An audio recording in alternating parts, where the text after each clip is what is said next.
Selamat pagi, siang, sore, dan malam. Terima kasih telah bergabung dengan channel Ar-Rahman. Jangan lupa dukungannya untuk kelangsungan channel kami dengan cara like, subscribe, dan nyalakan tombol notifikasinya agar tidak ketinggalan video-video kami selanjutnya. Bismillahirrahmanirrahim. Assalamualaikum warahmatullahi ta'ala wabarakatuh. Pada kesempatan kali ini kembali saya bercerita dalam konten Syair Kehidupan Satrio Piningit. Pembahasan cerita kali ini adalah menjawab sebuah pertanyaan dari seorang kawan penggemar wayang. Dia bertanya ke saya, di manakah posisi atau seperti apakah Satrio Piningit dalam perwayangan? Karena kebanyakan cerita wayang membahas tentang budak angon.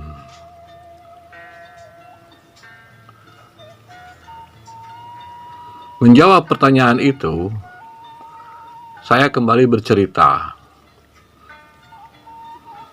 bahwa dalam syair kehidupan ini adalah imajinasi yang ada dalam pemikiran saya, bukan sesuatu yang ada dalam literatur buku.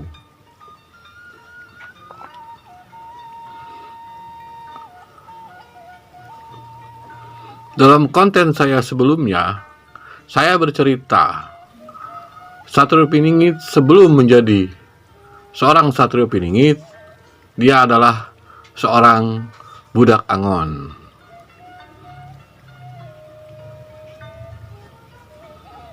Maka dalam menjawab pertanyaan ini, asumsi saya pun sama, imajinasi pemikiran saya pun sama. Jadi sebuah proses dari budak angon menjadi seorang Satrio Piningit. Dari itu saya mulai berimajinasi, mulai memikirkannya, munculnya Satrio Piningit dari budak angon. Akhirnya tersusunlah sebuah cerita. Satrio Piningit berasal dari budak angon dalam cerita perwayangan. Begini ceritanya. Dalam perwayangan, cerita budak angon tidak pernah berhenti. Selalu muncul cerita budak angon lain dengan versi yang lainnya, dengan metode yang lainnya. Kalau dalam imajinasi pemikiran saya, budak angon telah menemukan titik jenuh. Maka dia pun mulai mengambil sikap untuk merubah sikapnya. Di sini saya jelaskan sesuai dengan imajinasi yang ada dalam pemikiran saya. Pada saat budak angon mengalami titik jenuh, dia kemudian bertapa, menyepi, menyendiri dalam kesunyiannya. Di dalam pertapaannya itu, dia ditemani oleh Ki Lura Semar, Prabu Kresna, dan Arjuna. pada saat dia terbangun dalam semedinya, bertapanya, menyendirinya, dan menyepinya, tiba-tiba dia berubah menjadi seorang Batara Guru. Dan dia terbangun oleh suara Ki Lurah Semar. Kemudian di situ terjadi pemberitahuan dari Ki Lurah Semar bahwa dia harus pergi, harus keluar dari pertapaannya, harus memberhentikan pertapaannya, dan melanjutkan perjalanannya sebagai seorang Satrio Piningit. Itu menurut imajinasi yang ada dalam pemikiran saya. Dari cerita tadi, bisa kita ambil kesimpulan, Satrio Piningit di dalam perwayangan, dia adalah seorang Batara Guru.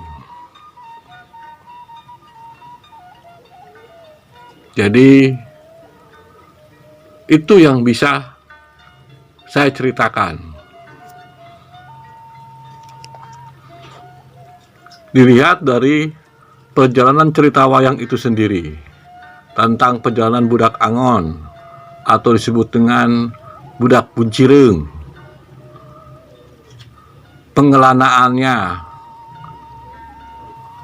pengembaraannya, perjalanannya, semua mengarah kepada cerita Budak Angon.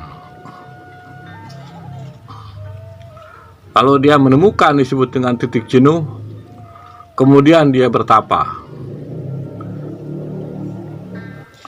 Kalau timbul sebuah pertanyaan, kenapa imajinasi saya berpikir bahwa Satrio Piningit adalah seorang Batara Guru? Karena menurut cerita-cerita pewayangan yang saya tahu, yang saya mengerti, Budak Angon tidak lepas dari kedekatannya dengan Ki Lurah Semar. Budak Angon juga dekat dengan Prabu Kresna. Dan di lain cerita, Budak Angon juga dekat dengan Arjuna. Lalu, kenapa kok bisa menjadi seorang Batara Guru? Menurut pemikiran saya, imajinasi saya, setelah sekian lama bertapa dan ditemani 3 orang-orang dekatnya, maka muncullah dia menjadi seorang Batara Guru. Itu menurut imajinasi yang ada dalam pemikiran saya. Setelah dia melangkah keluar menjadi seorang Batara Guru, saya sendiri tidak begitu mengerti apa tugasnya di luar.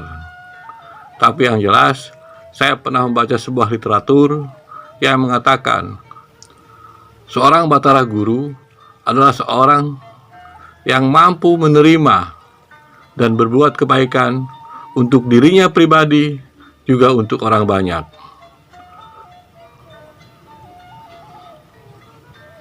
Hal-hal lain yang menyangkut tentang cerita Batara Guru, saya sendiri belum begitu jauh memahaminya. Tapi secara imajinasi akal pikiran saya, seorang Batara Guru adalah tempat bertanya, tempat untuk semua tempat, dari segala macam urusan. Saya rasa cukup ceritanya. Apabila ada perkataan saya yang salah, saya mohon maaf lahir batin, dunia akhirat. Semoga bermanfaat, baik untuk diri saya maupun untuk orang banyak. Akhir kata, Assalamualaikum warahmatullahi taala wabarakatuh.